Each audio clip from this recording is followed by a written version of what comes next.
Class 6-এর ননিদা not out লিখেছে মতি নন্দী। তো এই গল্পে আমরা দেখা পাই যে রূপলী সংঘ আর সিসিএইচ মানে দুটো ক্লাব রয়েছে।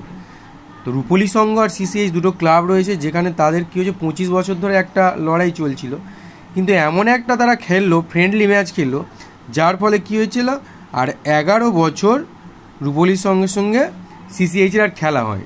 ঠিক আছে, তো এই গল্পটা খুব ইন্টারেস্টিং গল্প, যেখানে খুব ইন্টারেস্টিং ক্যারেক্টার হচ্ছে তোমার কি ননিদা। ঠিক আছে, তো ননিদার ওপরে গোটা ম্যাচটা পুরো নির্ভর করেছিল, ননিদাই গোটা ম্যাচের দায়িত্ব নিয়েছে। এখানে প্রথমে সিসিএইচ ব্যাট করে 14 রান করে আউট হয়ে যায়, সবাই আউট হয়ে যায়। তো এখানে রূপলী সঙ্গের যারা ছিল তারা খুবই আনন্দ করছে, তো তারা জানে যে 14 রান করতে আর কতক্ষণ বা সময় লাগবে, তো তারা তেমন টিক্স মারছে সিসিএইচ ক্লাবদের। তো সিসিএইচ ক্লাবের ক্যাপ্টেন ছিল আর মনাদা খুব লজ্জা পাচ্ছিল যে মাত্র 14 রান করেছে, হয়তো জিতেই যাবে। কিন্তু এখানে ফার্স্ট ওভারে গেছিল ননিদাকে যেহেতু দায়িত্ব দেওয়া হয়েছিল গোটা খেলাটার, তো ননিদা কী করেছিল, প্ল্যান করে বিষ্টুকে নিয়েছিল। তো বিষ্টু কী করতো, বিষ্টু খুব ভালো ছুটতে পারতো। তো 30 মাইল রোড রেসে বিষ্টু পরপর 3 বছর চ্যাম্পিয়ন হয়েছিল 30 মাইল। তো প্ল্যান করে বিষ্টুকে নিয়েছিল। তো কি হয়েছে, প্রথম ওভারে আমাদের ননিদা যখন গেল বল করতে, তো তখন দেখা গেল যে তিনি প্রচুর রান দিয়ে দিয়েছে আর 1 রান মাত্র বাকি রয়েছিল।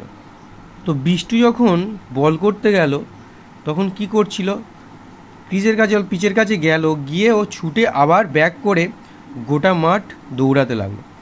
এইভাবে দৌড়াতে সময়টা নষ্ট করতে শুরু করলো। তো যখন গোটা মাঠ তোমার ঘুরছে, তখন যারা ফিল্ডার ছিল তারা কেউ শুয়ে কেউ বসে, তো যারা বোলিং মানে ব্যাটসম্যান ছিল তারাও সব বসে রইল, এরকম একটা ব্যাপার ঘটতে শুরু করলো। তো এরকম করে করে কি হলো, যখন আম্পায়ারদের সাথে, তো যে ব্যাটসম্যান ছিল সেও পিচ ছাড়তে ভরসা পাচ্ছে না যদি এক্ষুনি আউট হয়ে যায়।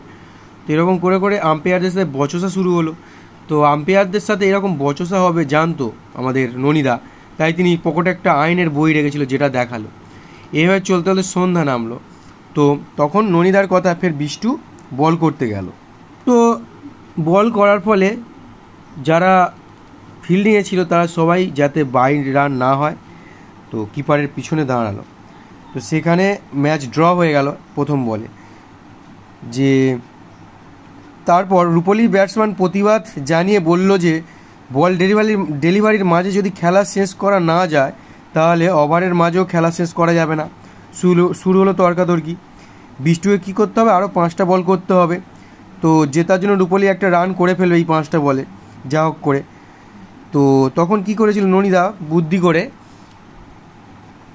আলোর জন্য ওভারের আপিল করে বসলেন। তো চটপট মঞ্জুর হয়ে গেল, বললো যে আলো নেই, খেলা এখানে ডিসমিস করতে হবে। তো এইভাবে ম্যাচটা ড্র হয়েছিল।